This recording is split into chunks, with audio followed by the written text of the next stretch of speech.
You're tuned to The Drive on your 24/7 home of the black and gold. Steelers Nation Radio.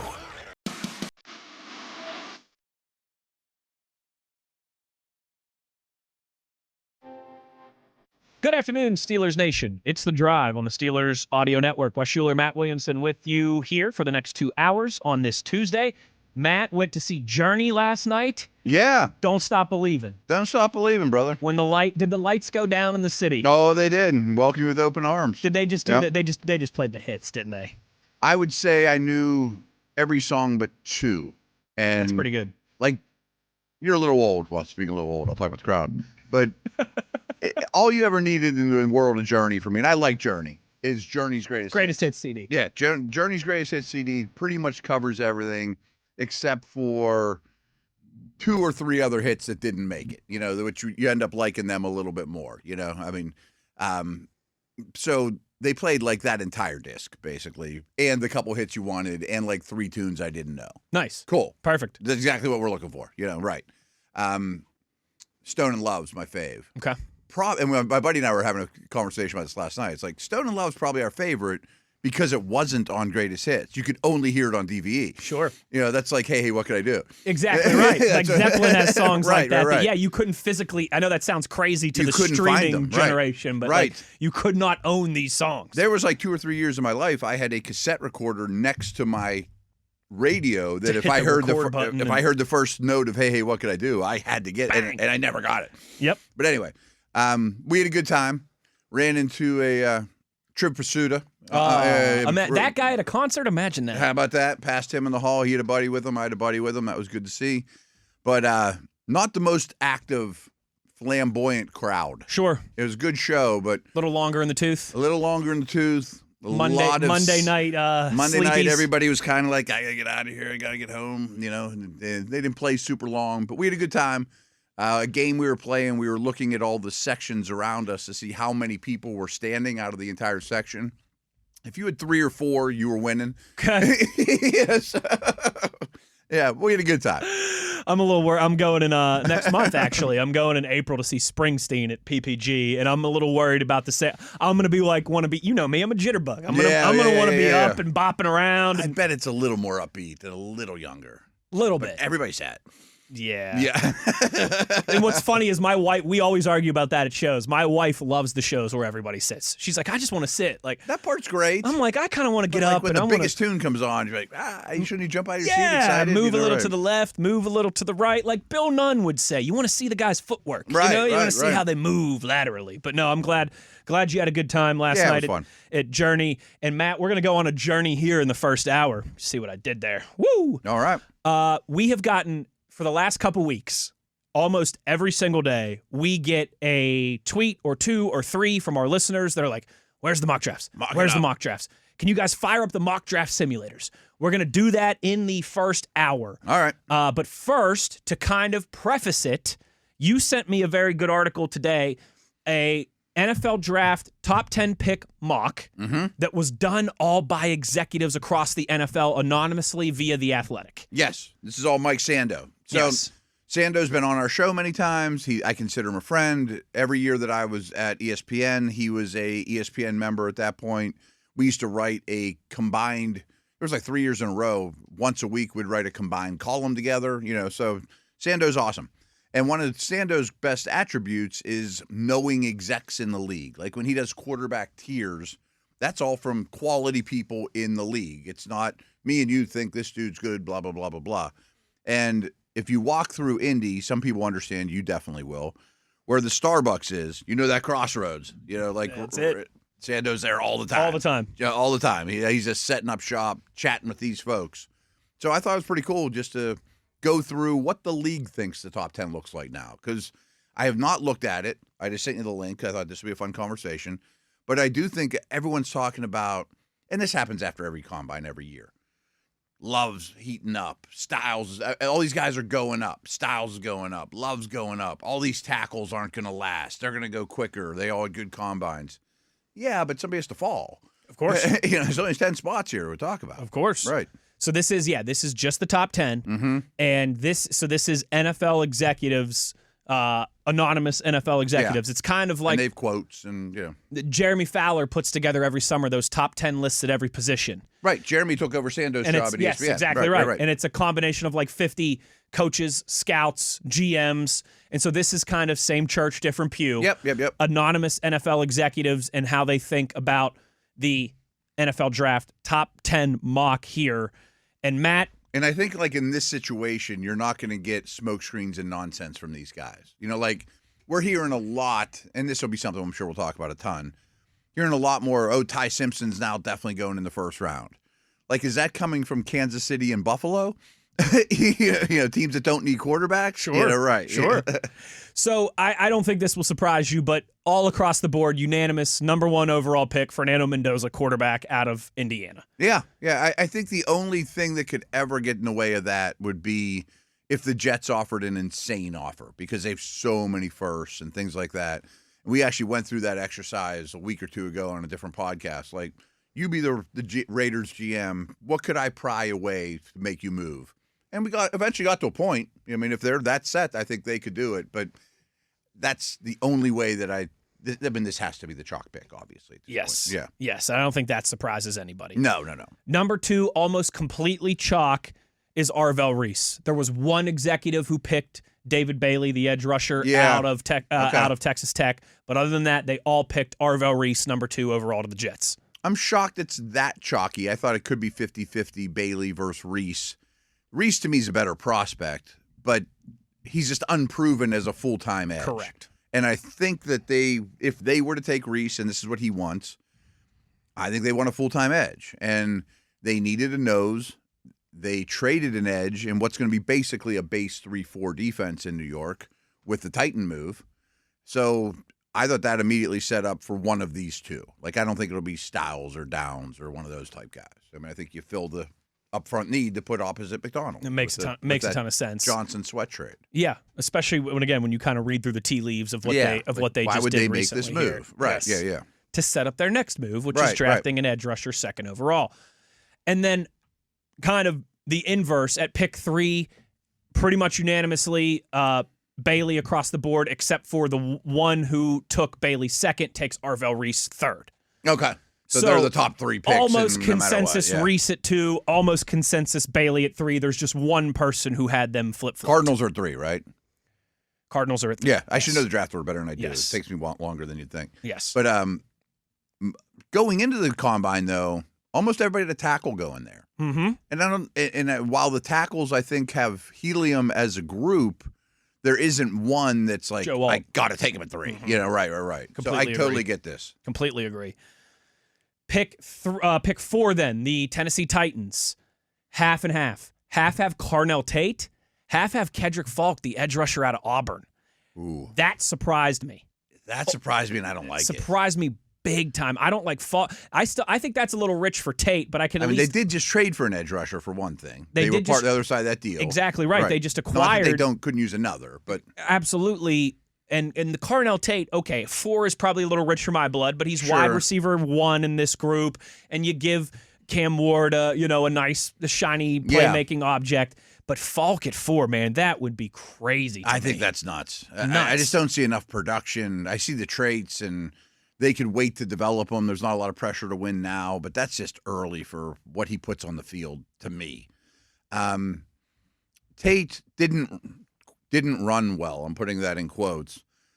But if you told me 2 weeks ago that the 6'2", 195-pound from Ohio State wide receiver from a school that never, ever, ever has a bus, and they're always like phenomenal, only ran a 4.53, which is like what all the best receivers in the league. That's like Smith and Jigba. CeeDee Lamb. Right. That's like we went through that list right in between CeeDee Lamb and Devontae Adams. I'll take that. That's fine. Right. I'm like, what's wrong with that? And then he's going to go to Ohio State and run a 4.49 in a week or something. So I'm not concerned with him at all. He'd still be wide receiver 1. How about Julian Love there? Is it Julian? No, Jeremiah Love. Yeah. Who's Julian's the? I don't know. That's the safety. Jordan Love. It's someone between Jordan Love and Jeremiah Love. Right. That's my job, Matt, to mess up people's first names. Don't you be doing that now. I was at a concert last night. What would you consider? Where's Tristan Thompson in this whole equation? Would you consider Love there? I'm not big on running backs on bad teams, but I think if Ward would love it, well, I didn't mean that. Hey. But then I think you consider it. I think it's safe. Yeah. You've got a decent offensive line. I say the line's not horrible. And it would be I think I would consider it. If I'm not They probably sign a receiver before this even happens. If I'm not completely sold on any one of these wide receivers walking right in and being a dude on day one, I could see it. I could see it. Yeah. I certainly could. I think that's where you start to mention his name. Yes. Pick 5, pretty unanimous, except for one outlier. The New York Giants select Francis Mauigoa, offensive tackle out of Miami. One outlier, and that was one anonymous executive had them taking Mekhi Lemon 5th overall. Ooh. See, my thoughts on Lemon are, if all these dudes post-combine are truly rising, he might be one of the fallers. Now, that doesn't mean Steeler fans keep your fingers crossed he's going to get there. But he's not huge. He's not super fast. I could just kind of see his stock, because others are rising around you, going 12th instead of 7th or something like that. Just not overwhelming physically. Who was the other? They're going to probably lose their right tackle in free agency, so that makes all the sense in the world. Lemon was the other one at pick 5. That's pretty rich. I think that's pretty rich. 2 wide receivers in the top 5 would shock me. In a super deep receiver draft. Mm-hmm. Cleveland Browns at 6. A bunch, all different answers for Cleveland here, as you can imagine, because you could go a lot of different ways with the Browns. The top 4 being Caleb Downs, Spencer Fanu, Mauigoa, and out of Georgia, your big riser in this draft, Freeling. Wow. That early for Freeling. That's something we kind of predicted. Freeling at 6. That would be very early, but I'm starting to think he's going to be in the top 12. I think he's the most true left tackle-ish of all these guys. Like, Fanu has really short arms. Is he a guard? He moves like a left tackle. Mauigoa is definitely a right tackle guard type of player. So, he benefits from being a true left tackle. I can't imagine it not being O-line. I'd be shocked. As much as I'd be tempted to take Downs, too, because he might be the best guy out there. He might be in Canton in 15, 20 years, but I'd be very hard-pressed if I'm Cleveland to not, what's the best offensive lineman we have graded here at pick 6, bang, run to the podium and draft him. Yeah, if you get your 1 or 2 ranked O-linemen on the whole draft, easy decision. I think you grab that. Easy decision. 7, the Washington Commanders. 50% of the anonymous execs have them taking Tate here at pick 7. Okay. Debo's a free agent. Yes. Yeah. The other selections being Sonny Styles or Reuben Bain Jr. I think I'd be out. I don't know if I'd pass on Styles. For that defense, I think he would look really good in the middle of that defense that maybe plays with Bobby Wagner for a year. And that's kind of like that's Aaron Rodgers dropping Ty Simpson with Aaron Rodgers or Matthew Stafford or one of those. That would be a great succession plan there. They need a lot. They need everything on defense. Another receiver definitely makes sense, but I think Styles is the best prospect at a need. They might be the first team for me here that I say just run to the podium and take the BPA. Which would be like Styles or Downs. Yeah. Exactly right. Right. Styles, Downs, maybe one of the wide receivers, run to the podium and draft them. If any chance any of the 3 Ohio State defenders are there, and they're probably one of them. I would think so. Right. I would think so. And you just take them.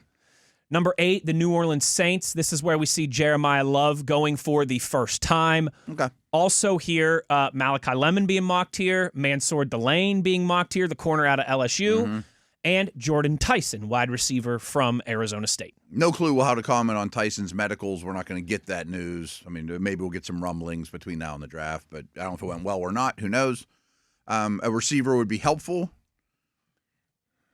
Love is often pigeonholed here or Kansas City. Yes. And I totally understand it. And then you might get the best player in the draft at 9. That's pretty good. And then Kansas City almost unanimously Love, except for the executive that had him going 8 to the Saints, has the Chiefs taking Reuben Bain Jr. at 9. And for the Chiefs, who still have major, and rightfully so, Super Bowl aspirations, I think I take Bain and don't worry about the arm length thing, because I just need you to come in and jolt my pass rush now. Yeah. Help me win. Yeah. When we got a lead on 3rd and 8 and we're up 10 at home and that place is nuts and Patty got 32 points on the board for you, go close it out. Close it out for us. Yeah. No, that does make a lot of sense. And then finally, of this division, the Cincinnati Bengals, About 50% of the executives have them drafting Fanu here at pick 10. The other two popular choices I don't think they'd take Fanu. I mean, they have 2 tackles. They signed Risner back. Maybe he got this information before that. I'm sure he got this combine. Sure. Because I could see Fanu playing guard and then eventually taking over for Brown at tackle. So I guess that makes sense considering the timing. But I'm taking Downs all day long if he's there for Cincy.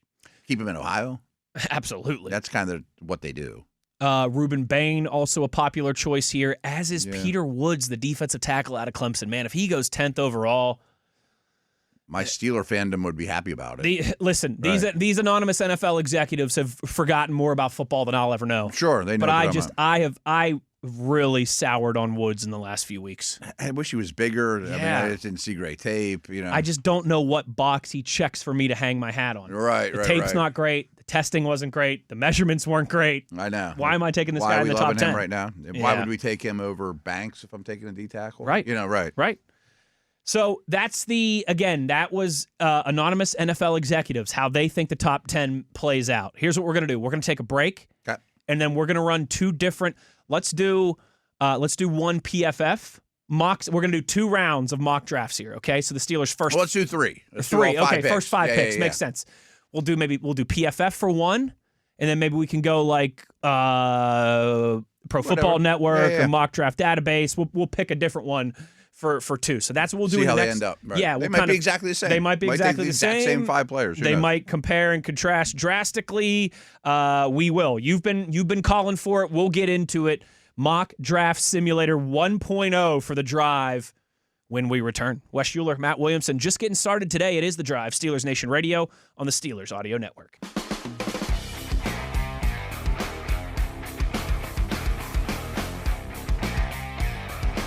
You asked for it, you're getting it. Mock Draft Hour here on The Drive on this Tuesday, and we are going to fire up our first simulator. I'm sure we'll do this a few times, maybe even many times between now and the end of April. Oh, yeah. We're going to have some other than just mock drafts. We're going to do the how many players would you trade for pick 21 conversation. We're going to do the if you were the Steelers drafting at 1, you would take, and then if you were the Steelers drafting at 2, you would take. Yep. That exercise that you and Dale came up with that I love so much. I wouldn't expect much of it next week, though. I mean, next week's going to be free agency week. Frankly, the busiest week of the season. Yes. It really is. And then actually it'll get, I think, even more fun to do these exercises after that because you could start to narrow your focus. So I'm sure people remember, but Dale and I mocked till we dropped. I mean, is that why we've been getting so many tweets like, where the hell are the mock drafts, guys? We started earlier and we did them more. So at this point, we had many mocks under our belt. And it got to the point where I'm like, all right, we got to set some parameters here. Like, let's say in this mock, the Steelers have re-signed Pierre, Siamalu, and Dobbs. Sure. Sure. For this one, I just think we just do it generic. I think so, too. Yeah. I think so, too. After you do a bunch of them, eventually you're going to be like, they're going to sign so many people before the draft. Correct. Let's make it a little more realistic. Correct. So let's fire this up. We're going to go Pro Football Focus here. 3 rounds. Steelers picking at 21. Let's enter the draft. And let's see how this all plays out. 5 picks then. Yes. Trades allowed or not? I think for this exercise we can say, like, I'd pick up the phone here. So let's go through it here and see how this plays out. Fernando Mendoza. I'd say it wouldn't break my heart if we just didn't make any trades because it's the first one. Same. Because you can really manipulate things, end up like 7 picks in these 3 rounds. Same. And it gets a little crazy. I think we should stay pretty static here. Yeah, I think so too. To start. Fernando Mendoza, number 1. Mm-hmm. Ruben Bain Jr., number 2. Wow, I don't see that happening, but fair enough. Caleb Downs, number 3. Jeremiah Love, number 4 to the Titans. Francis Mauigoa, 5 to the Giants. Mekhi Lemon, first wide receiver off the board to the Browns at 6. Sonny Styles, 7 to the Commanders. Carnell Tate, 8 to the Saints. David Bailey, 9 to the Chiefs. My goodness, would that be a steal for Kansas City? The league can't let that happen, man. Mansour Delane, 10 to the Bengals. Jermod McCoy, so back-to-back cornerbacks there. Jermod McCoy, 11 to the Dolphins. The Cowboys go C.J. Allen, linebacker out of Georgia, at 12. Okay. The Rams, Caleb Banks, first defensive tackle, first defensive lineman off the board at 13. The Ravens go Akeem Messidor, other edge rusher from Miami. Avion Terrell, 15 to the Bucks. Arvell Reese 16 to the Jets. I mean, there's no chance that he lasts until 16. Once in a while you run these things like, wow. Come on. I'm just happy he's not sitting there at 21. Yeah, obviously. Okay, so for our purposes, he's out of the conversation. Yeah. But there have been some names I'm happy have gone. Same. Yeah. Monroe Feeling goes 17 to the Lions, tackle out of Georgia. Okay. Spencer Fanu, 18 to the Vikings. Okay. And then, so at pick 19, I would have loved how this fell for the Steelers so far. But those first 18 don't break your heart too bad. But then at 19, Jordan Tyson goes to the Panthers. At 20, your boy, Dylan Finneman, goes to the Cowboys. Ooh, I would have loved either of those two at 21 in this scenario. So that leaves us a couple edge rushers that we're not going to take in Kendrick Falk and Cassius L. Denzel Boston is still there. That'd be fine. Ola Ione, who we always butcher his name, the guard from Penn State, is still there. Caden McDonald, defensive tackle from Ohio State, is still there. Emmanuel McNeil Warren, the safety out of Toledo, is still there. Casey Concepcion, Caleb Lomu, Caden Proctor, Kenyon Sadiq, Lee Hunter, Brandon Sissy, and, of course, Ty Simpson. I don't think Sadiq would ever last that long, but I don't know how much they've adjusted from combine stuff, too, and I don't know how these simulators work on their end. Same. Boston's pretty chalky and pretty boring. But I would have no qualms with that whatsoever. And I think if I were setting Vegas odds on who goes 21st overall, as we sit here before free agency, I think Boston would be the guy I get the shortest odds on or pays the worst. Yeah. But what about Vega? I'd be very tempted. I mean, talk about a young offensive line that could be one of the best in the league for 10 years. And he feels like... I mean, from left guard to right tackle, you're done for a long time. He feels like, too... I know the positional value you have to take into the equation. Which the only reason he's there. But he feels like he might be the best offensive lineman in this class. I think he is. The more I watch him, the more I'm impressed with him. And the more people I trust like you say he has no bust potential. Everybody does. But he's really good. I mean, if I was just putting grades on players, he'd easily be a top 10 player, and he might end up being like 6th because he'd be ahead of all the tackles. Yeah. You'd be done at O-line, basically. And you might be getting the 6th, 7th, 8th, 9th guy on your big board at pick 21. Exactly. And there's way more to pick from with the second-round receivers than there is O-linemen. That's where I'm at, too. Yeah. I mean, obviously, if you would have inked Siamalu at this point, I think you wouldn't. Of course. But as we sit here with a pretty barren roster, as all teams are, because there's hundreds of people about to hit free agency. Would you give any consideration to Emmanuel McNeil Warren here? He's just not the type you're looking for at safety? I think he's not the type I'm looking for. Yeah. I mean, I think he's worth the pick. I mean, if Elliott was a free, I'd be like, yeah.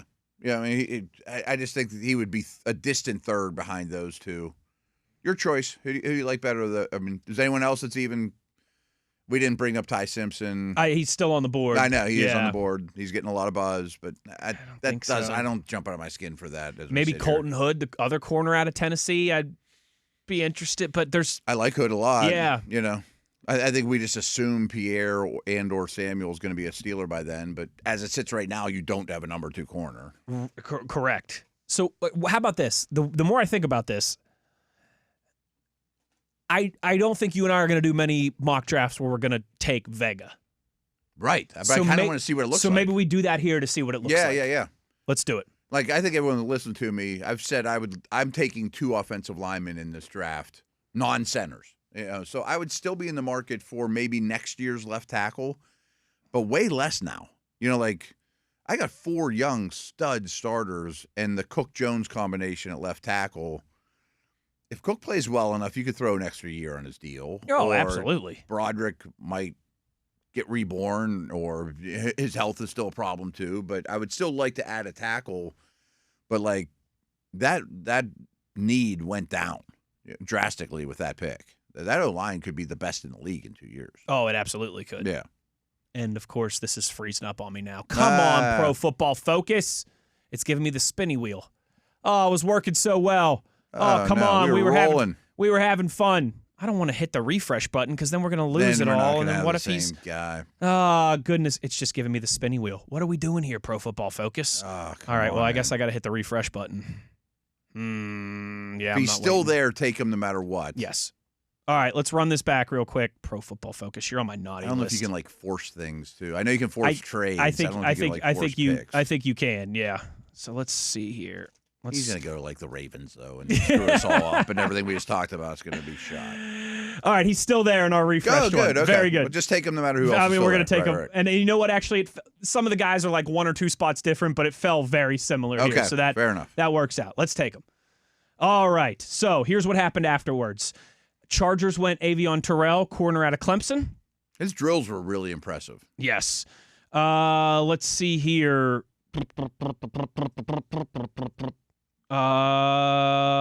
Caleb Banks goes to the Eagles at 23. Oh, my goodness, that defensive line. Good Lord. Caden McDonald, 24 to the Browns, so they do get their kind of typical Ohio State guy.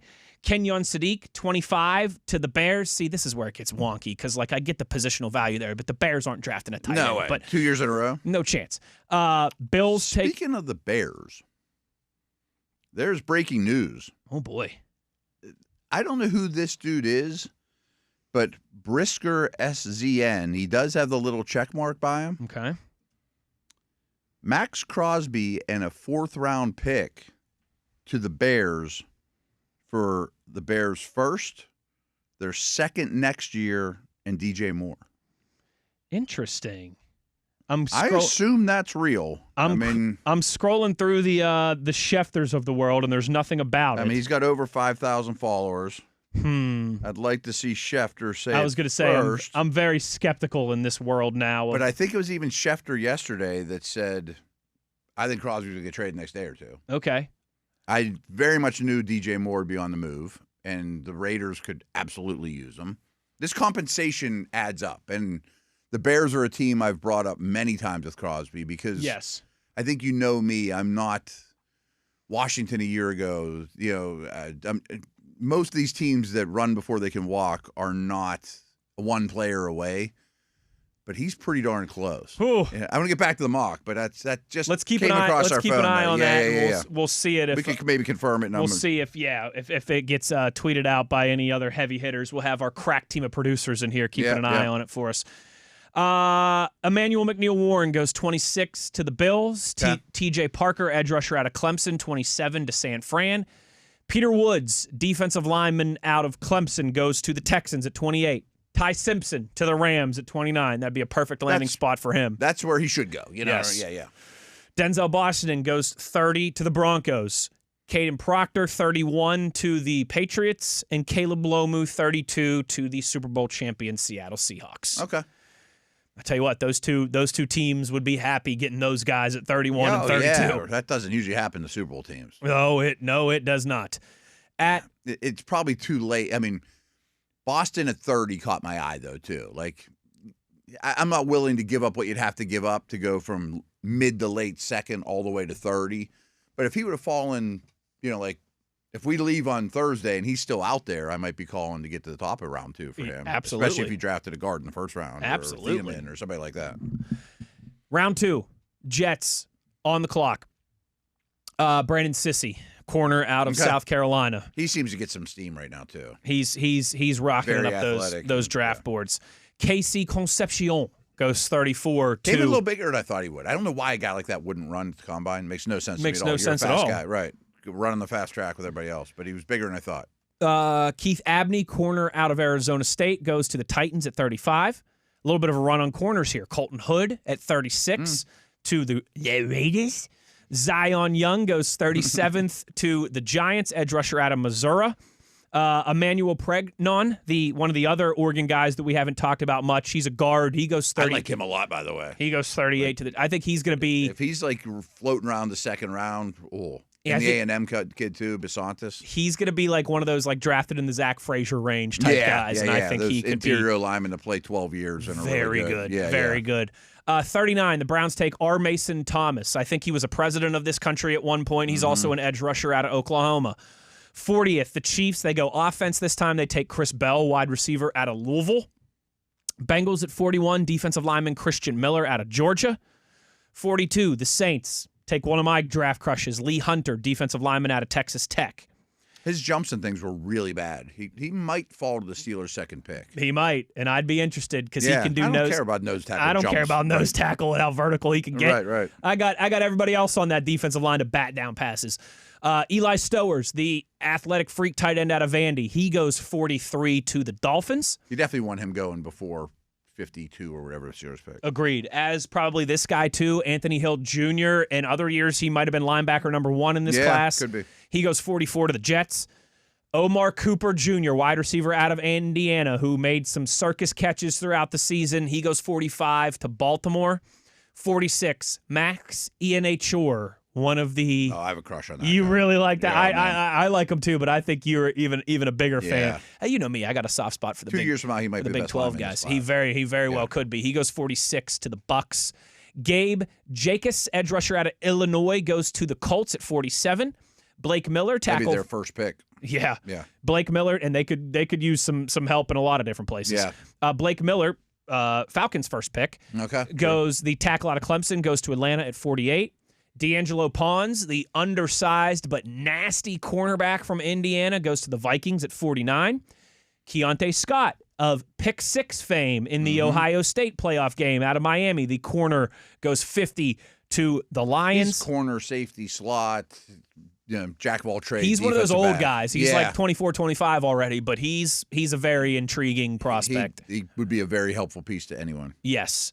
Jeremy Bernard, wide receiver out of Alabama, 51 to the Panthers. Man, I'd like Starting how he to grow a crush on him, too. I'd like how he pairs with Ted McMillan. And then 52, safety out of LSU. Oh, Matt, you wouldn't like that because he'd have been a good option at 53. Yeah. AJ, is it Housley? Is that how he pronounces his last name? It's Housley. Housley. I think so, yeah.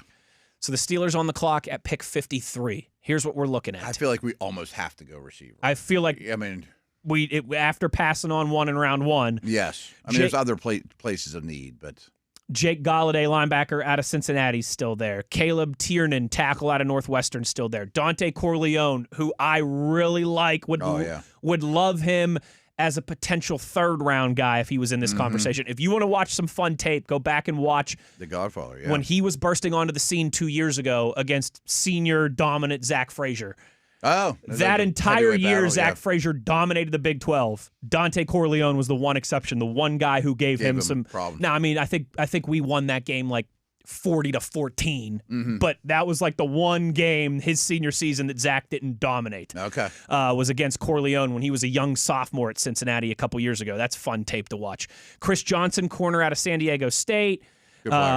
Chase, who you talked about, Chase Bistonis, the guard out of Texas A&M. Yeah. So if we hadn't have gone with Vega, maybe we'd consider him here. There, yeah.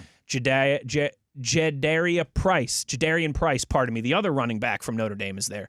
Josiah Trotter. Kamari Ramsey, the safety out of USC.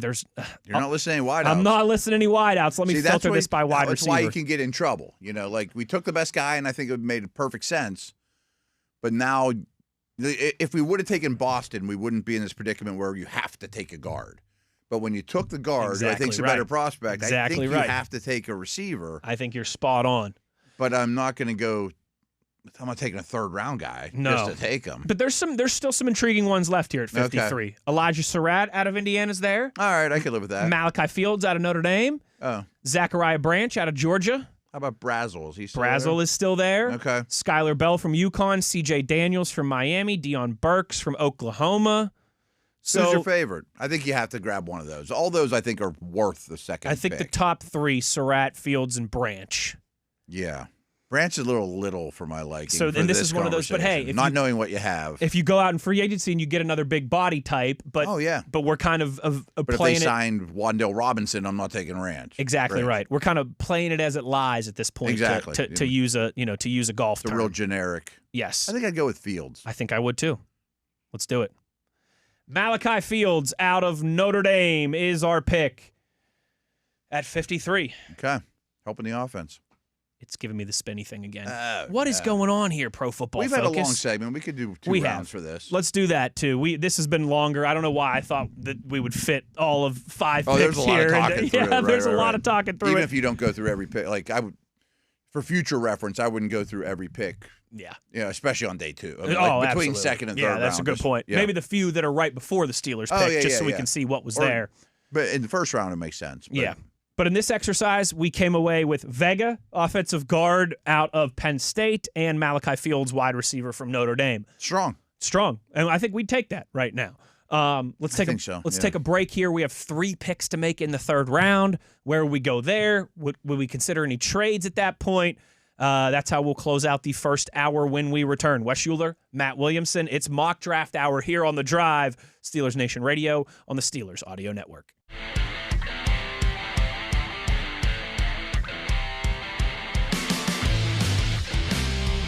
Mock draft hour here, rolling along as long as the Pro Football Focus overlords continue to not give us grief. Yeah. But Vega Ione, guard out of Penn State. I think I'm still butchering his last name, but we'll just call him Vega. Yeah.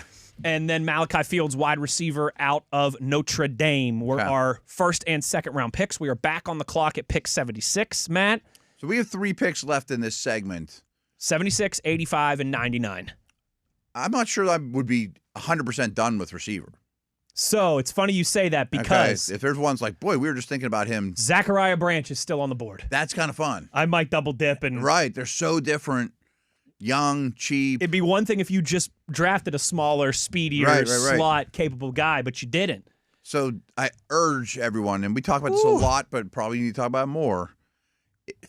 Does next year's first-round pick quarterback approve of this move? Heck yeah, he does. Heck yes, he does. Fields and Branch, I mean, one's an easy completion guy, one's a go up and get it dude.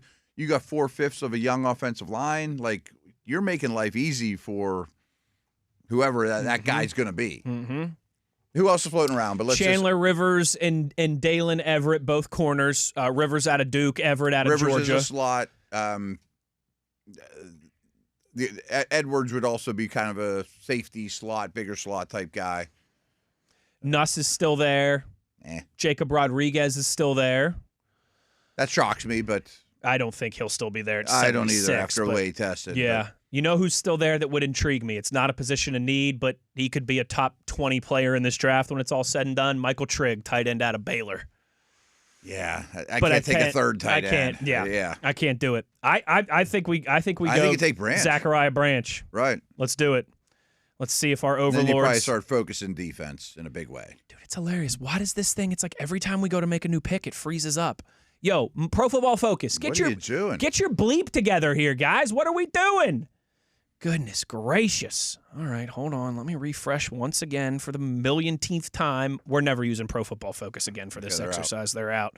All right, Vega at pick 21. Big receiver, little receiver. Malachi Fields at pick 53. And Zachariah Branch at pick 76. We are on the clock at pick 85. Jacob Rodriguez is still there. There's no way, but I would rush to the podium. I think I'm fine with that. I'm fine with that. I mean, you could figure out a way to put him, Queen, and Wilson on the field together. Oh, my gosh, yeah. It probably assures Queen isn't back next year. But Kyle Lewis still there? I'd prefer Rodriguez. I don't trust the Lewis is going to be the next Emuwari thing quite that's yet. Just because you're a West Virginia guy and you're a Pitt hater. I think we go Jacob Rodriguez. Yeah. I mean, I think it has to be a defensive And we've gone player. offense. So at this point, let's do it. I mean, a minimum, he's like your best special teamer. Exactly right. Exactly right. But him and Wilson could be a real nice pairing for a long time. Yes, they could. Dude, it is hilarious. Every time we make a pick, this thing freezes up. Like, what is going on here with Pro Football Focus in their mock draft simulator today? Like I said, they just lost me for the rest of this offseason. But losing some clientele. They're losing some clientele. They're making me do too much tap dancing here, Matt. Don't they know that this is hard work? I mean, geez Louise. All right. All right, with those 4 picks in the books. Yes. Where are you thinking here at 99 positional wise? He's probably long gone just because we brought him up a long time ago. But a Dante Corleone type, he's or gone, an orange, or some kind of nose with a little more nose with benefits. A little bit more than, or just best defensive back on the board. Safety's such a need right now, and we haven't touched it. And I'm certain they'll add somebody, but in this world they haven't. At this point, we didn't have a number 2 corner. I'm not going to lie. Gonna change, I'm not going to lie. I do think Jacob Rodriguez lasting to the 85th pick is a little bit of fool's gold. I will go ahead and admit that. But the way this played out, getting Vega at 21, back-to-back receivers, Fields and Branch at 53 and 76, and then just a dynamic off-ball playmaker in Jacob Rodriguez. True couldn't believe he's still there. That's why you traded Pickens for the extra third, because you didn't need the extra third, but you take the guy you can't believe still there. Exactly right. So at pick 99, I'm wide open, feeling good, but I am looking towards the secondary, certainly. In a big way. Like there would Carson, have to be a D lineman that blew me away. Like Carson Beck is still there, but I've shared with you my opinions on him before. I think he's got all the talent in the world, but I don't think he has it between the ears. I'd rather spend that time working on Will Howard. Yeah. Zaki, and how about that? We both agree, and everyone says we're Will Howard haters. No, right. Zaki Wheatley, the safety out of Penn State, is still there. Okay. Genesis Smith. He's not for me at all. No? He doesn't tackle or do anything physical, or I don't know that he's a football player. I mean, not to be critical, but I get what you're saying. It's funny. I was talking to John Ledyard off the air about him. I'm like, what do you think of Smith? I watch this guy. He's like, I hate him. He doesn't do anything. He's just fast. We always called those guys POW inspectors. He's the guy, when the POW hits, comes right up to the POW, and I'm, didn't quite make that tackle. He can run down the field in a go route with Jamar Chase. But right. Other than that, keep him far away from the line of scrimmage. And there's a place for that, but Darrell Jackson Jr., the defensive lineman out of Florida State, is still there. Traden Stukes, the cornerback out of Arizona, still there. Wheatley would be fine. Plus, this is another thing Dale and I used to talk about. He could room with Vega. They'd be buddies together. Makes your transition a little easier in Latrobe. Will Lee, corner out of A&M, is still there. He's not a bad player. Malik Muhammad, corner out of Texas, is still there. I'm a fan of his too. Bud Clark, safety out of TCU, is still there. You could replace Chuck Clark with Bud Clark. How about that? Bud tested much better than I thought he would. I like him. Yeah, I do too. Pick 99 might be a little too. He's like one of those guys that I might, if he's in the 4th round, I would jump all over him. Mm-hmm. This might be a little too rich, but position of need, all those things. It's kind of a bonus pick, as you alluded to. I would like to come out of this the way that this has fallen, and still with free agency TBD, man. Right. I would like to come out of this pick 99 here with somebody in the secondary, whether it be a safety I think you almost have or to, a corner. Considering what's under contract this minute is very slim in the secondary. Agreed. So Muhammad out of Texas was a name that popped up to me. Malik Muhammad, yep. Julian Neal out of Arkansas is still there. People like him. Thad Dixon out of UNC is still there. He sounds like a character from Blue Mountain State. That's what Justin was laughing about over there. Michael Taffey, the safety. I don't know what Blue Mountain State is, but I had some chuckles to myself to that one as well. Blue Mountain State is almost like it's like a comedy, like sitcom football. Okay. Slap, TV show. Probably should move on. Yep, let's move on. Jalen Stroman, safety out of Notre Dame. Cole Wisniewski, safety out of Texas Tech. I like Bud Clark. I like Bud Clark or Zaki Wheatley. Yeah. As much as I know a lot of the listeners are not going to like us taking 2 Penn State guys. Hey, I'm sorry. I'm sorry about it. They'll be buddies. They can room together. Yeah, heck yeah, that works out well. I think we go Zaki Wheatley. That's fine with me. At pick 98, and we come away with guard, wide receiver, linebacker, safety in our picks. So 21 is Vega, guard out of Penn State, Malachi Fields, and Zachariah Branch, 53 and 76, wide receivers out of Notre Dame and Georgia. Jacob Rodriguez, who was a Heisman finalist as a linebacker. That's how many plays that this dude was making all over the field. Kind of like the Steelers took Peyton Wilson. I mean, he was like a similar college player. Mm-hmm. And I think a lot of people didn't think Peyton Wilson would last as long as he did, although he did have some medical concerns at least coming out of college, which have not popped up. Yeah. Knock on wood to this point. And then we go safety, Zaki Wheatley out of Pennsylvania State University at 99. The third round's too early to think this way, but you got a lot better on special teams with those last 2 picks too. I mean, like those guys should be demons on special teams. And a lot of those, you were kind of running through the list of secondary, corner and also and Branch safety. Should be a returner. We didn't mention that too. They need an Austin replacement in a bad way as a returner. And some of these guys that you've really counted on special teams, Killebrew, Pierre, their future is up in the air at best. Right. Even if you resign Pierre, I don't know if you're going to make him run down on kicks. And you have and Danny Smith is no longer here, so it's a new regime. Yeah. I don't know. There's always 4 or 5 big core special teamers that turn over. And I don't know how much this stuff matters because he could just be moving and buying a new place. But Miles Killebrew put his house for sale on the market. Someone tweeted us that, in the past few days. I always hesitate to bring those things up because I don't know it. I'm not his neighbor. I don't see the for sale side. Or he could just be doing a million different things. Maybe but it's he's retiring. I mean, he's coming off an injury. I don't know what he's doing. The timing of those things is certainly always interesting as well. Mm-hmm. So that is our mock draft hour here on this Tuesday. It's pretty strong. Pretty strong. I'll take it. We'll do more iterations of this as we roll along. We'll do specific mock drafts. We'll do like we've talked about. Which players would you trade pick 21 for right now? All these different things as we roll along. But that was a good kind of first hour, I think, to set the stage ahead of free agency. Because, again, when we do this specific exercise again at some point, Matt, our parameters are going to be narrowed, and our thought process will definitely change pretty substantially, I think. Right. I like it. I like it, too. An hour in the book. Another hour to go. We have to talk about some more combine takeaways. Really good article from Matthew Berry, who's very dialed in at these things. Yeah. I also want to get your thoughts, Matt, on some options in the secondary. Like, do you want to try and attack these guys in free agency versus do you want to go to the draft? We've got some additional cut candidates to get to, tweets, all kinds of stuff here in hour number 2 that we will do when we get to hour number 2, halfway home. Wes Uhler, Matt Williamson. It's The Drive, Steelers Nation Radio on the Steelers Audio Network.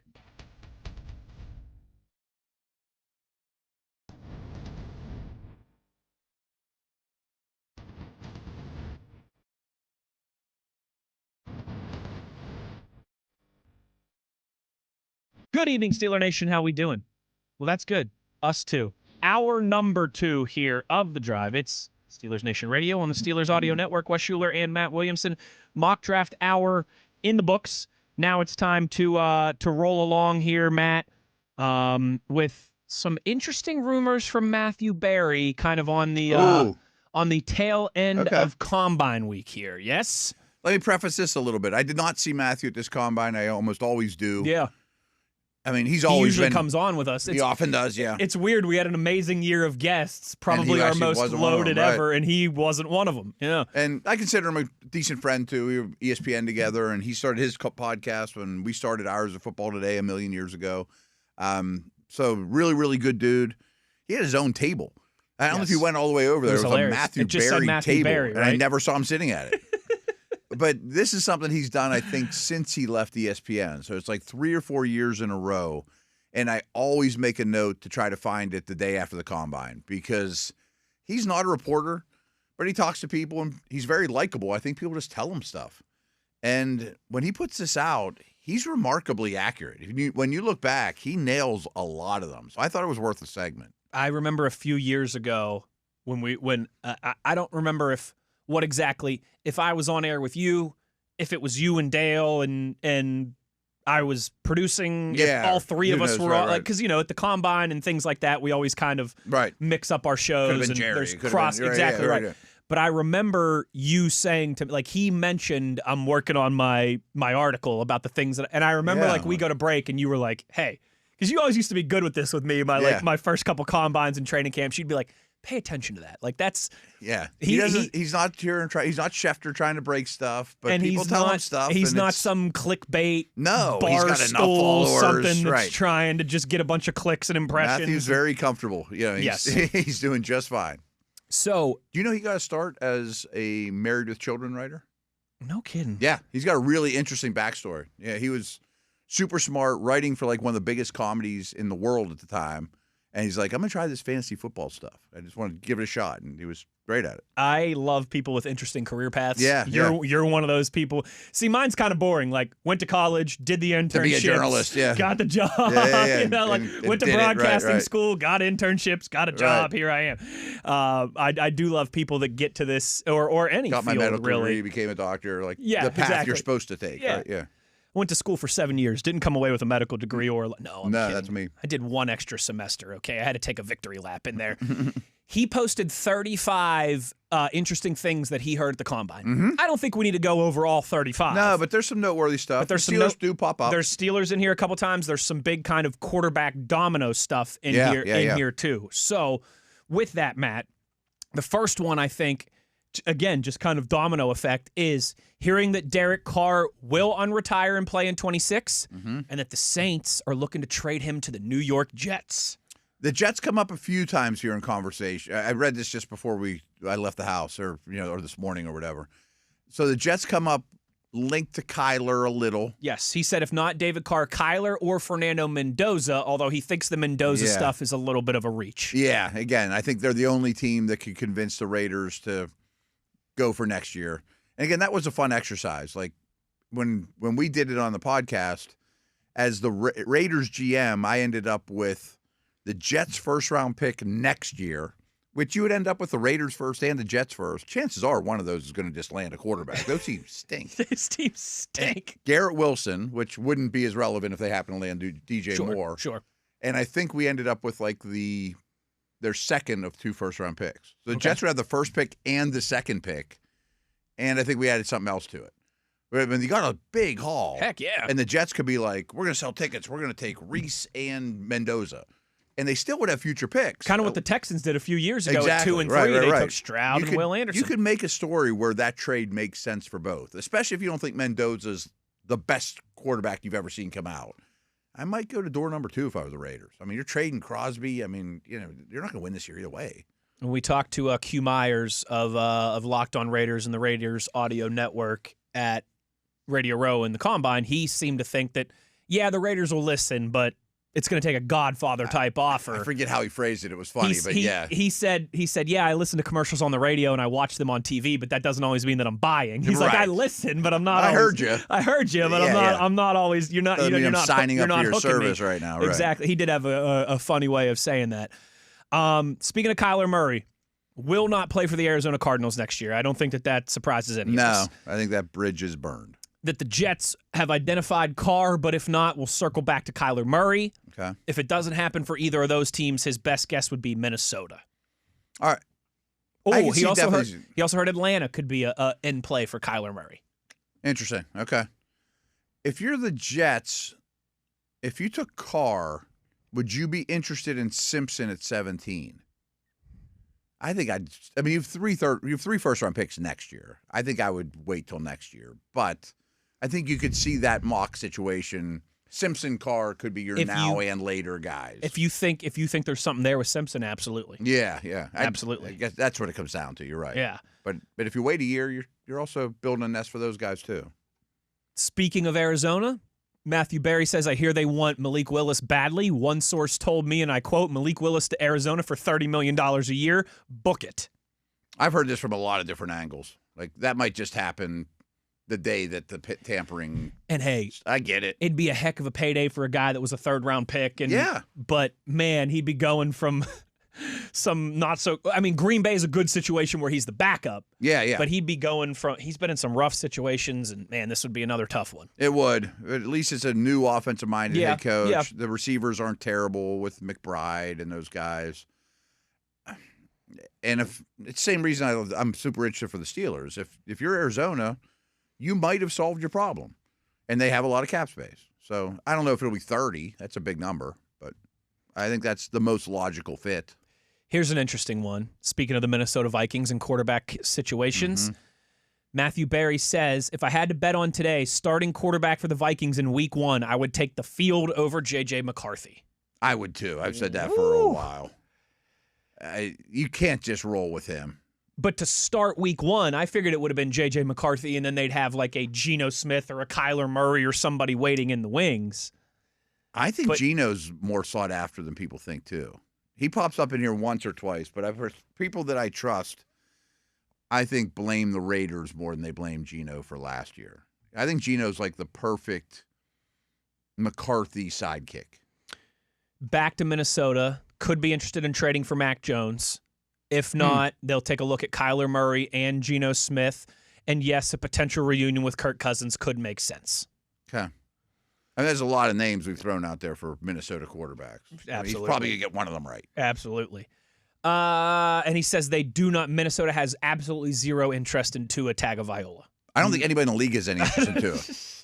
I really don't. He's going to get cut, and he's like a $90 million dead cap hit. Well, no one has any interest in him at what he's going to cost now. But they're not going to trade. Once he's a free agent, right. he'll be in training camp. He'll be in someone's somewhere. team, yeah.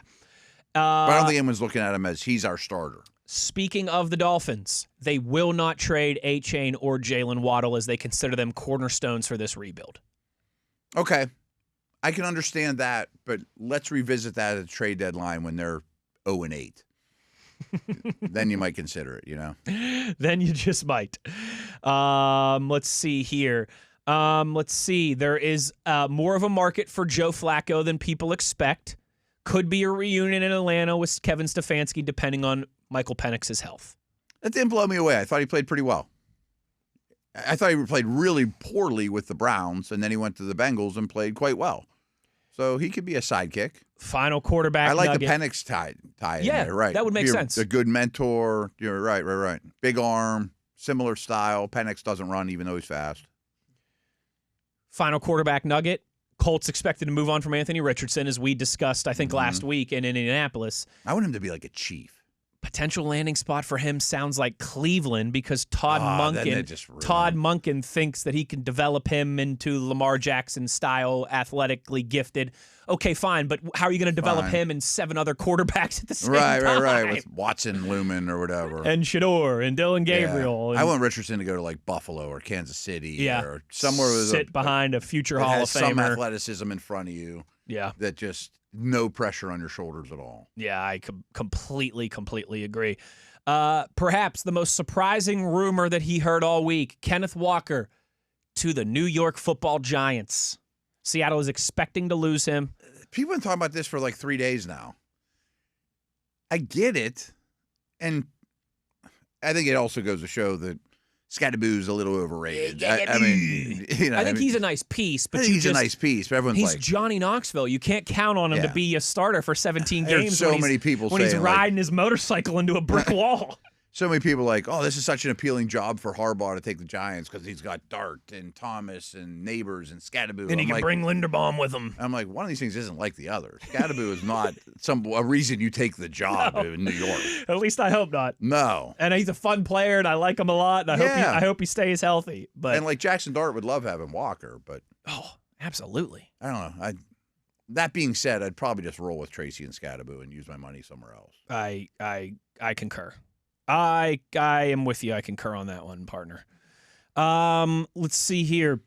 There was a little Rodgers stuff in there. There is some Rodgers stuff in here that expecting him back and expecting it to be with the Pittsburgh Steelers. Mm-hmm. Did you see the Vikings things about it too? Something along the lines of O'Connell was the one that liked him. Kevin O'Connell liked Aaron Rodgers. Didn't. The rest and the people didn't, and the GM is now gone. Yeah. So it sounds like that door is potentially open. But he thinks it'll still be Pittsburgh if Aaron Rodgers that he's not going to want to play for a third team in 3 years. Yeah, 3 years, which makes sense. I wouldn't either if I were him. Also says the Titans are a sneaky landing spot for Jeremiah Love in the draft. I do kind of like that. Arizona is expected to release James Conner. I'd consider bringing him back. I think you and I might have mentioned that a few weeks ago, and we will do tomorrow. We're going to do our big free agency primer, where we're going to run through. Here's who the Steelers are losing or could lose. Here's some people available at those positions. Would you rather? Which way would you go? We've gotten some tweets about that, too. I think we did that like 2 or 3 weeks ago. Yeah, but and we need to revisit it. We should revisit it and refresh it. But like Connor on a 1-year deal as your big back and Warren is kind of back to semi his role with Najee would make some sense to me, with or without Gainwell. Does not expect Deebo Samuel to be back with the Washington Commanders. And Barry's a Commander guy too. He's a little more dialed in with them, and thinks that this will be Terry McLaurin's last year with the team. So he said at pick number 7, if they don't if one of those top edge guys aren't there, don't be surprised if the Commanders rush to take Carnell Tate. Okay, yeah, we talked about that a little bit in like the Sando mock. Speaking of wide receivers, he believes Mike Evans will be in uniform next year, and that it's likely it'll be with Tampa Bay, but that Buffalo could be a potential landing spot, or Philadelphia if the Eagles trade A.J. Brown. I don't know if you saw this. I don't think we talked about it, but Evans publicly came out and said, this is what I'm looking for next year. A big-time quarterback that I trust, which he didn't say Baker isn't that guy, but maybe Baker isn't that guy. Maybe Baker isn't that guy. Play caller I totally trust, which he had for 2 years in Tampa and didn't this past year, and they cashed out on their offensive coordinator, and a contender, which maybe Tampa is, but I could definitely see Evans playing somewhere else. Kansas City or Baltimore or Buffalo. Right. He's fantastic, and I think any of those contending teams would love to have him. Speaking of A.J. Brown, Eagles undecided on his future, but Matthew Berry hears that they love the idea of Devonta Smith being the dude, and they think that if he was given that kind of target share, he could have a Jackson Smith and Jigba type year. Pretty rich. It's pretty rich, and I agree. I mean, remember, I did Best of the West top 10 wide receivers at one point. Yeah. Remember, I had like Devonta Smith 7. He was in it. Yeah, he was some hot. People were like, that raised some eyebrows. It raised my eyebrow, and then we talked through it, and I'm like, I don't know that you're off. I think and I know people know he's good, but I think he might be the most underrated receiver in the NFL right now. Right. I mean, he competes with A.J. Brown and Goddard, both of whom might not be back. Goddard almost said he's almost no chance of coming back. And an offense that just doesn't throw the ball that much during his career. So I get it. I mean, that's a crazy jump. Smith-Njigba was Offensive Player of the Year, but I see what they're saying. So Aaron Rodgers likely to return. In all likelihood, will be Pittsburgh. But if for some reason that doesn't happen, Matthew Berry is hearing that the Will Howard stuff is real and that they would likely go for starting Will Howard for the year instead of going the Kyler Murray, Kirk Cousins, Geno Smith route, which doesn't surprise me. I think, again, I'm just reading the tea leaves from the South Side. I think their love for him is real. I think so. Did you see he was working out with Fernando Mendoza yesterday? Yeah, I don't know I think they have the same agent, I want to say. Okay. But him and Fernando Mendoza were working out together yesterday, and somewhere sunny. Seems like Isaiah Likely is likely to leave Baltimore because, quote, someone is going to pay him a ton. Someone is going to be stupid and pay him a ton of money, according to a league source. Let's see here. The Cowboys were going to try and work out a long-term deal with George Pickens, but are having some salary cap issues. Mm-hmm. I think they may make some official moves. I think that's coming here in the coming days. Hearing that the Bengals have zero interest in keeping Trey Hendrickson. That surprises me a little. I didn't think they would put the tag on him, but I thought they might kind of be. They didn't put the tag on him, yeah, and which I think they kind of made that handshake agreement whenever they were doing all their weird stuff last year. I thought they might just to kind of be not nice. You know what I mean? Just to get something out of them. Sign and trade type of situation. Two more here. First, expect the Raiders to join the Giants to make a very strong run for Tyler Linderbaum. Of course, center He's going to the be Baltimore Ravens. Way overpaid and very rich. But I think one of the Harbaughs or the Raiders could make a ton of sense. They got a lot of money. You could, Fernando Mendoza, here you go. Here's one of the top 5 centers in the National Football League. If you're a team like the Raiders, too, I don't mind overpaying them. Yeah. You know what I mean? Like, I'm going to put the first overall pick in there. An observation that some people made, though, is I'm not ripping on Linderbaum. He's a really, really good player.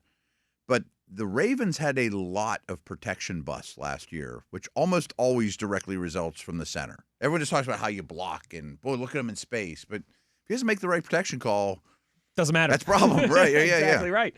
That's a lot of the stuff that Aaron Rodgers was giving Zach Frazier some credit for at the end of the season. Yeah, he's great at that stuff already. He took that off my plate, and as a veteran quarterback, I was used to doing that, and he had it all handled. Like the Raiders are a good example. They played Powers Johnson at guard. Yes.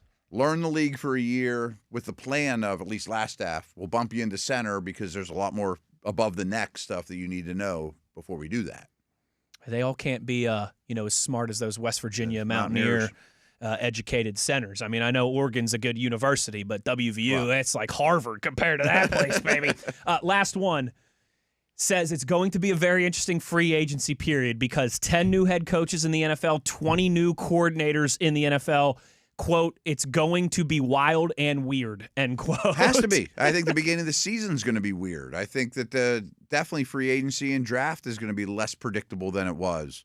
You got to think that, try to make some Steeler example. Let's say the Steelers really weren't into Jalen Naylor, but then they hire someone from the Vikings offensive staff who vouches for this guy to no end. Like, okay, now we're into Jalen Naylor. You know what I mean? Like, there's just going to be a lot of different opinions coming from a lot of different areas in every building. It's going to be an interesting. It should be fun. Here in Pittsburgh, I can't wait for Monday. Yeah, I know. Here in Pittsburgh, I love that week. and league wide, it's going to be awesome, and we're getting ready for it. We'll continue to do that when we return. Some final T's and I's that we need to cross and dot with Matt, and then of course we will get to your tweets before we get up out of here. Plenty more to go. Hour number 2. It's The Drive. Steelers Nation Radio on the Steelers Audio Network.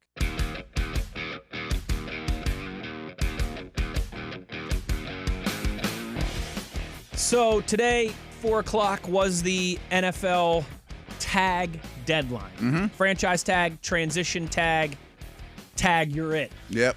That's the only kind of tag that I was familiar with when I was growing up.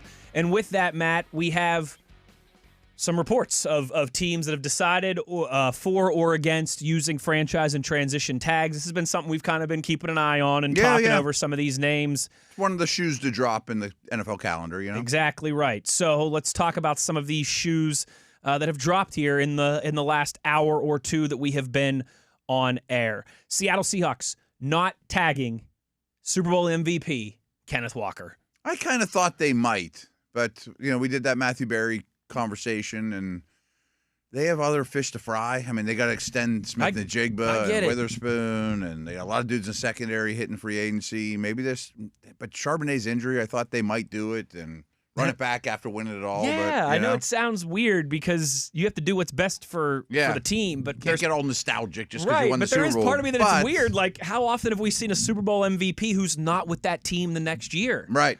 I wonder if that's ever happened before. I wonder if we have two producers in the room who could check on that for us. I'm certain of one, is the Cowboy, Brown, that picked off O'Donnell twice. I think he hit free agency because he wasn't very good. He just had two picks in that game, and they gave him big money somewhere else, and Dallas was like, all right, so what? All right, so it at least right. It has happened before.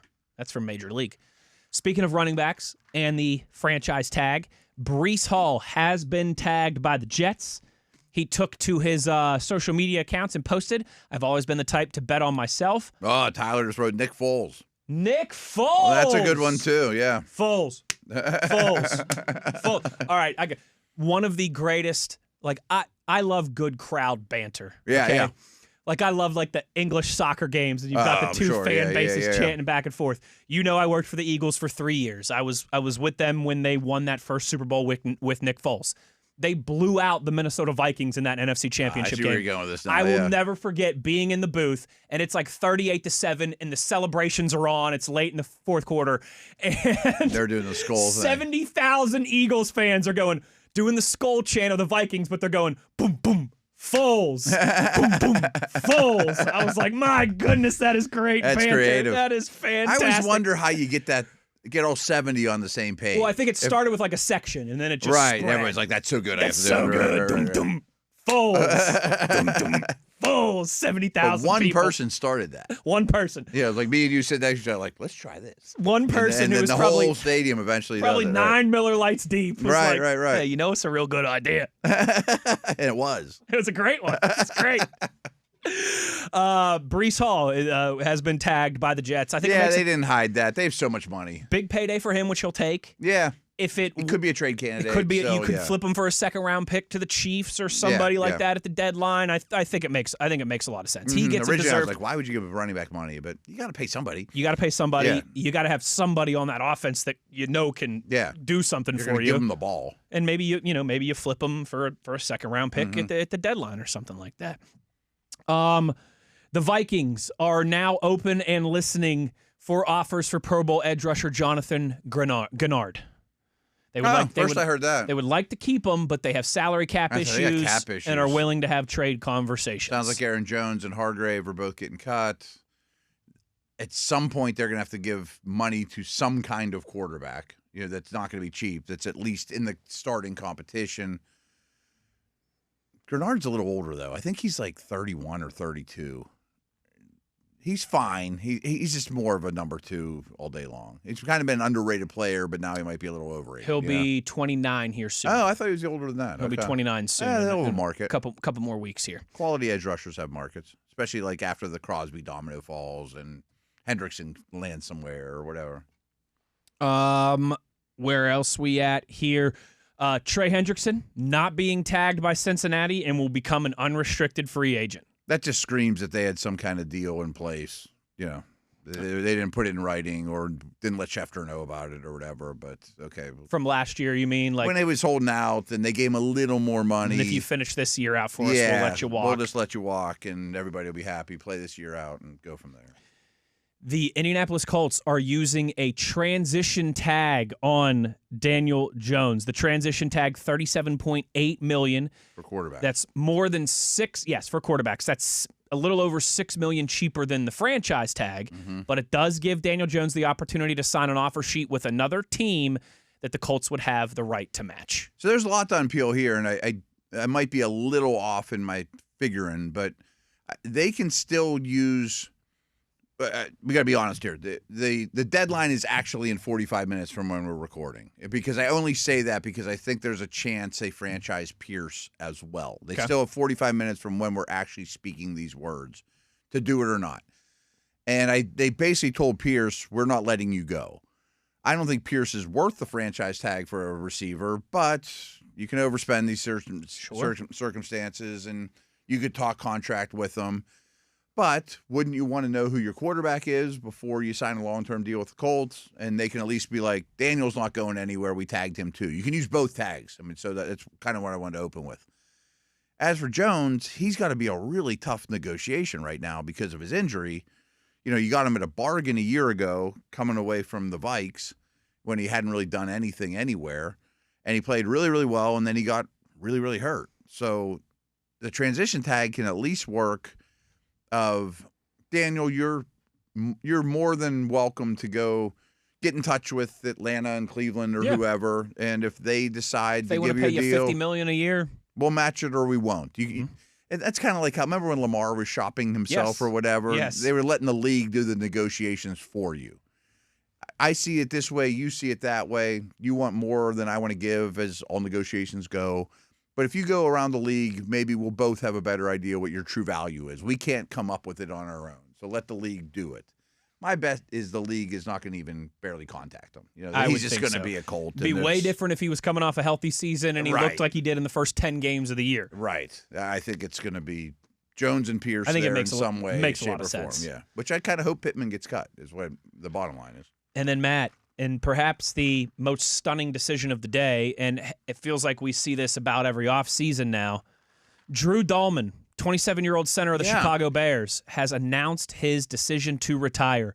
He just signed a 3-year, $42 million contract with Chicago last season. And he was quite good. Was a Pro Bowler, started all 17 games, played all 1,154 offensive snaps for Chicago, retiring at the age of 27.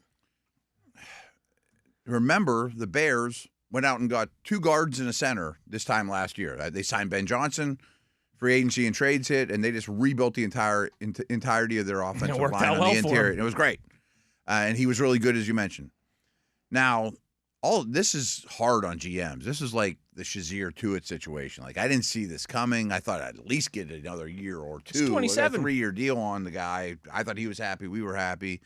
And, oh, by the way, Ozzie Trapillo was their second-round pick last year, inserted at left tackle. Got hurt in the playoffs. Got hurt in the playoffs, too. So this O-line that you love, you still have 2 guards and right. You thought the whole O-line was coming back, and we're going to be in good shape. And we're just going to go heavy on defense. We got to survive this injury to our left tackle, but he'll be back. Maybe we're trading for Max Crosby, but all of a sudden it's like I need a left tackle and a center. And I didn't see those coming at all. Heck no. Mean, those are the things that throw GMs for a loop. And he probably just doesn't want to play football anymore. I mean, I don't know. Does he have to get back some of the signing bonus? I don't always know how that stuff works. I'm not sure. But it sounds like his dad was a player and a coach. So, you know, they're basically saying he wouldn't make this decision lightly. He's a Stanford. I know he's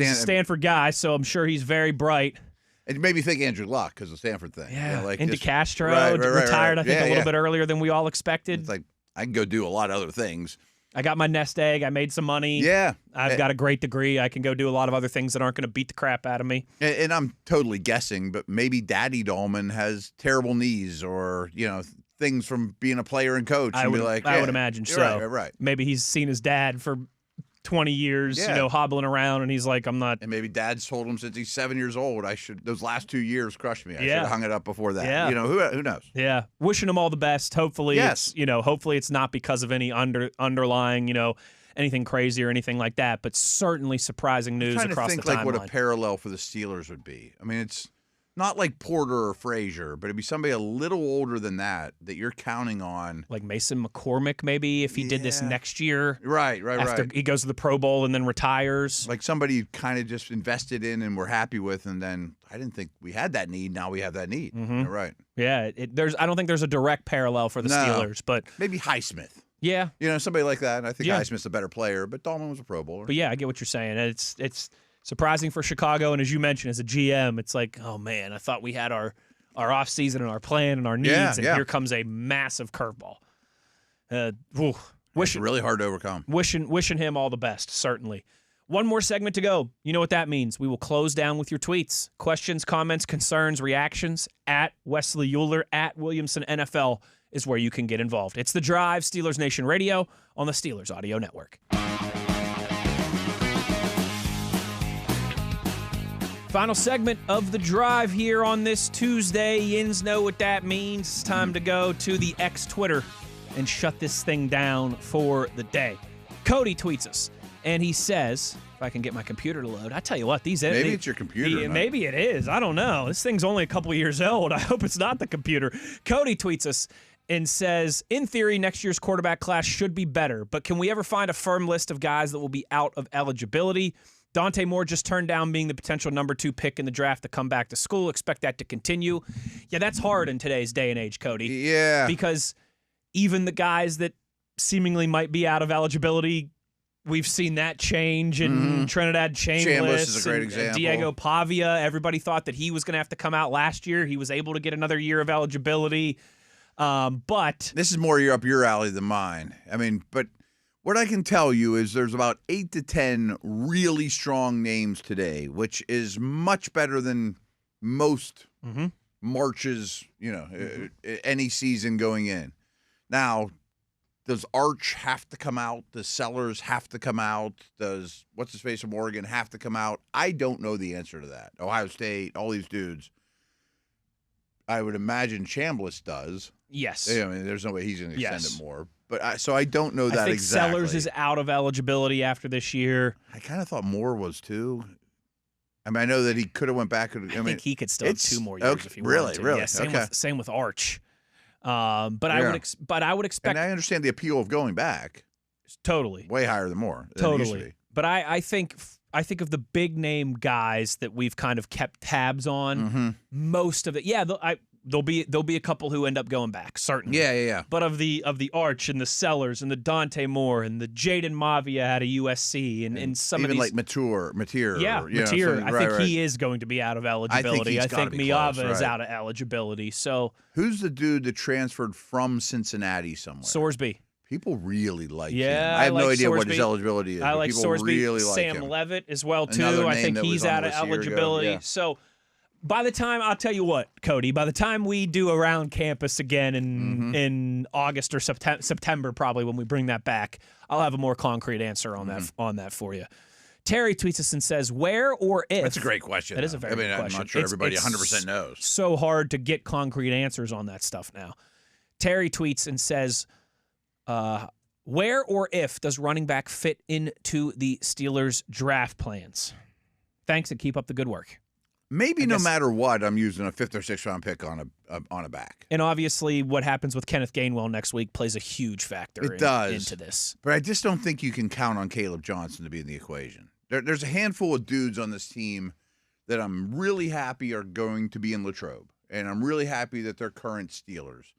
But I'm just not counting on them for anything good, bad, or ugly. It's like Caleb, Roman Wilson, Trice, like talented dudes are just unproven that aren't going to interfere with the way I build my roster. And everything I get out of them is great, but I just can't count on them. So he thinks Washington from Arkansas could be the big back that the Steelers need. I mean, ran well, size speed guy in the best of ways. Maybe. But I think it's a little bit of an underrated need. Yeah. Even if you re-sign Gainwell, I don't know that you're done. I might use a 5th or 6th round pick. Right. You need a body in that room. Smooth Dave tweets us and says, after the combine, has your mind changed on any positions you would target in the draft as opposed to free agency or vice versa? I was going to say safety, but I still like a lot of the free agents. I just like the safety class better in draft than I did. I like the safety class much better than we did going into this thing. So I would say before the combine, I probably thought you had to get a safety in free agency. Now I would still like to, but I don't think you're doomed if you don't. And if you do, I'm still drafting another. Again, you really only have one right this minute. If you're not counting Ramsey. If you're not counting Ramsey. Here's a sneaky one, and kind of dawned on me when we made that Vega pick in week 1, or in hour 1. There's more guards that I like on day 2. You know, the Georgia Tech kid. I mean, some of these tackles Texas that might go in there. guy. Yeah. The Oregon kid. I mean, I'm a big believer that I wanted Siamalu or one veteran in the room. But if it doesn't work out that way, I think that's a good answer. I think you could grab a 3rd-round guard that you'd be pretty happy with. Yep. I know it's not a position of need, but I would like to add an off-ball linebacker at some point in this draft too, because I just think that I think guys that are going to typically go in the 5th round would have gone in the 3rd or 4th in years past. Guys that are going to go in the 2nd round could have been 1st-round picks. There's another position like that's even less of a need is tight end. Yeah. I mean, I bet that when the 6th round rolls around, a lot of teams will have 4th-round grades on remaining tight ends. Because that's not a position every team drafts. Sure. There was a ton of them invited to the combine. They did well. It's a good group that you might just be like, I don't need a tight end, but he's by far the highest guy on the board.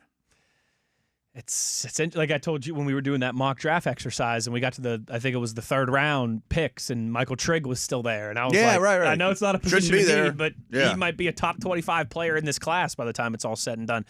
BK tweeted us last night and said, start the mock draft simulators. Well, BK, asking you shall receive. Boom. We did that in the 1st hour of the show. Sudesh tweets us and says, I've really been stewing on the idea of signing a free agent wide receiver and then drafting 2 more, maybe even 3 if they keep all 12 of their picks. Your thoughts? We've been saying the same thing forever. And so we just in our 1st hour exercise, we went Malachi Fields 2nd round and guy out of Georgia whose name's escaping me right now. Burks. No, Burks is the Oklahoma guy. Burks is the Oklahoma guy. Also a short name like that for a short player. Regardless, as our producers are trying to mouth it to us, I think that I don't even think you need to stew on that idea. I think they need to add 3 wide receivers. And one better be a veteran. And one better be a veteran in free agency, and then you draft 2 more. I mean, that makes a ton of sense. I think it's like Dobbs. Zachariah Branch, by the way. Yeah, Branch, okay. I think it's like Dobbs, Pittman, or Ayuk. Somebody like that. You know, like, would Naylor fit that bill for you? Yes, except I think with Naylor, you're pigeonholing yourself on who you draft a little bit. Yeah, then the need's not as addressed. And it'd be a fine signing. I like him, don't get me wrong. I mean, I guess you could probably get Ayuk and Naylor. I mean, or Ridley and Naylor. Someone whose stock's really low right now you're taking a chance on, and then a 2nd-round guy too. And maybe you don't take 1 to 5th. But that's been my plan all along. Give me a veteran I know, and then one of my top 2 picks is a receiver and another. You know, I think that's the blueprint as we sit here today. And again, about a week from now, we'll have a much clearer view once the negotiation period starts. I mean, really, like 8 days from now, I bet they have a receiver. They better. Yeah. 8 days from now, when we're doing the show, it starts at 4 o'clock. We better be talking about so-and-so is officially a Steeler. Yeah, he's on a 3-year deal, and you at least got him, right? And now what do you do with the rest of the wide receiver room? Mm-hmm. Matthew tweets us and says, always great shows. Well, thank you, Matthew. Appreciate that. Random question, but why are we not hearing about the Minnesota Vikings and Malik Willis? Chance to right their wrong with J.J. McCarthy. They don't have money. Yeah. Because they don't have any money. Right. That's why they fired their GM, because they've made a ton of picks and invested in a bunch of dudes, and it hasn't worked out well lately. So they're in a bind. That's why Grenard could be traded. That's why Jones and Hargrave are getting cut. Do you think if they quarterbacks are expensive? Do you think if they had the money, they'd be interested in going to Willis as opposed to like a Cousins or a Kyler? It all depends on how much faith they have in reviving McCarthy. I don't have much faith. I can't imagine it's much. Yeah, right. Matt tweets us and says, let me go from Matthew to Matt. Are these all your burner accounts over here? They are. Matt tweets us and says, great job as always at the Combine. I think one of the biggest takeaways I got from your guys' guests is how respected Patrick Graham seems to be around the league. I'm excited to see what he can do to rejuvenate a stale defense. Yeah, it's not a question, but that's a really good observation. You definitely got a lot of that from people. Like, boy, he's been with terrible teams, terrible head coaches, and terrible talent. And you know what really spoke to that to me is when we talked to Q Myers, the Raiders guy that I think you and I had on Tuesday. I think that was our very first guest, wasn't it? Table away from us, right? He did not have the nicest things to say about Pete Carroll and Pete Carroll's staff and everything involved with the Raiders last year. No. Except for Patrick Graham. He had a lot of nice things to say. He's like, yeah. That was pretty telling. Put together an average defense with way below average talent. Because when he talked about some of the other coaches and coordinators and things, it was not in the most glowing of reviews, but he was complete 180 when it was talking about Patrick Graham. Mm-hmm. He used that like he takes lemons and makes lemonade example. I mean, he definitely does. Now, I'm not giving Graham a hard time. I trust him to do it, but it's different. I don't want to say it's easier or harder to take B- talent and making an A+ offense, because you still, I mean, the opponents are hard. I mean, like when you play the playoff, I mean, the goal isn't an average defense. We've seen that he can get an average defense out of terrible guys. You would think that translates to, well, give me better guys and I'll have a great defense. But it doesn't always. Not always. You know, right. There are some coaches and teachers and walks of life that specialize in getting something out of the bottom of the barrel. Yeah. There's a lot of dudes like, you can take this terrible program and get them to 500, and boy, we'd kill for that. Exactly, you know? Right. And then there's like Phil Jackson, who like if you plop him down with Jordan and Pippen and Rodman, he's going to win you a bunch of championships. Tons, yeah. T-Mac tweets us, couple more here to close this thing down. T-Mac tweets us and says, to the boys in the studio, good afternoon. Caleb Banks, the Oregon safety, Theneman, and any of the big three wide receivers or Boston, if you're interested in him, are available at 21. Would you say any of those are a can't trade away from pick if somebody tried to make you an offer? Sort of. Ooh, yeah. Those are all targets for me. Yes. Like, those are probably my 6 favorite targets that make sense. Same here. Right. Like, I'm not going to put Downs on there or people that aren't And possible. I think Banks might be getting to be a little bit of a pipe dream, yeah. but at this point, I still think it's fair. I do think some of these tackles that have been mocked behind the 21st pick are going to go in the top 20. You know, like Freeling. You know, guys like that. He's going to rocket up boards, which will help time. This conversation. And frankly, I'm going to include Boston, so that's 4 wideouts, a safety, and a D tackle. Mm-hmm. I would bet today that one of them's there. Yes. And I would probably bet there's 2. 2. Yes. I mean, just the nature, all the edge rushers and tackles that are going to go, and Mendoza and Love and Downs and Styles, and you get to 20 pretty quick.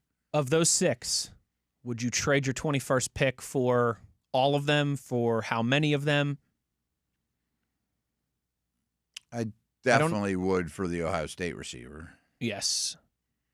And Caleb, I think I definitely would for Caleb Banks, because I don't think he's going to be there at 21. Yeah. The only problem is, I always think, like, what kind of bind do you put Omar in if you were to do that today? Sure.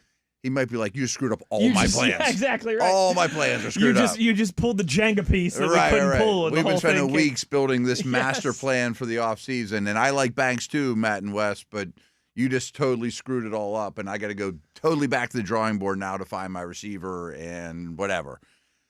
But that doesn't mean he'll do it. Sure.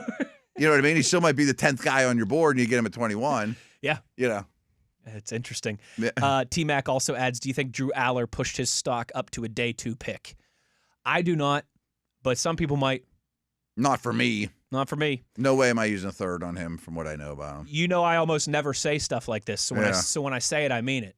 I don't have the Matt Williamson Rolodex, all right? But I got some peoples. Yeah. And I had, let's call him an anonymous scout, to use an industry term. I had an anonymous scout tell me in Indianapolis that if anybody drafts Drew Aller before the 6th round, they should be fired the next day. Wow. So I'm going to go with that. He's heavy-footed. I like big and strong arm and some of that stuff. It's the Bill Walsh thing, man. Yeah, he's heavy-footed. And that's a McCarthy thing, too, from the ground up, right? So especially for the Steelers' standpoint, I think that ship has sailed. I've said all along, I mean, that guy's got to be an athlete. Whoever that next guy is, he needs to be an athlete. And I don't know if he's over the Mendoza line on that, you know. Concur. Last one from Dave. Did the Steelers miss an opportunity to trade Alex Highsmith or Nick Herbig, maybe for a guy like Tavondre Sweat? No. No, I don't think so. No. I don't think so.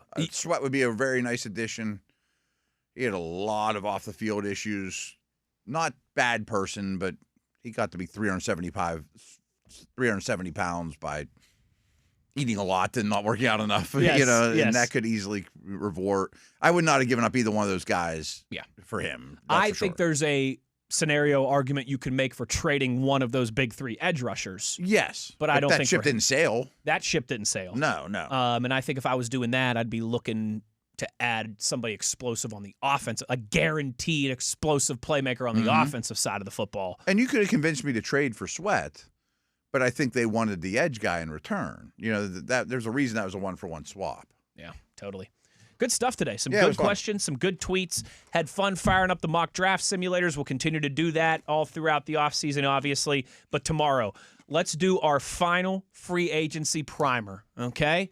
Who the Steelers could be losing, who's out there that you'd be interested in, who we want to keep, who's going to go, who we want to bring in, all that kind of setting the scene as we are just a few days away from the race starting in this 2026 free agency window. But that will do it for us for today. Big thanks to Justin Miller on the ones and twos, Mr. TV, Tyler V on the video side of producing.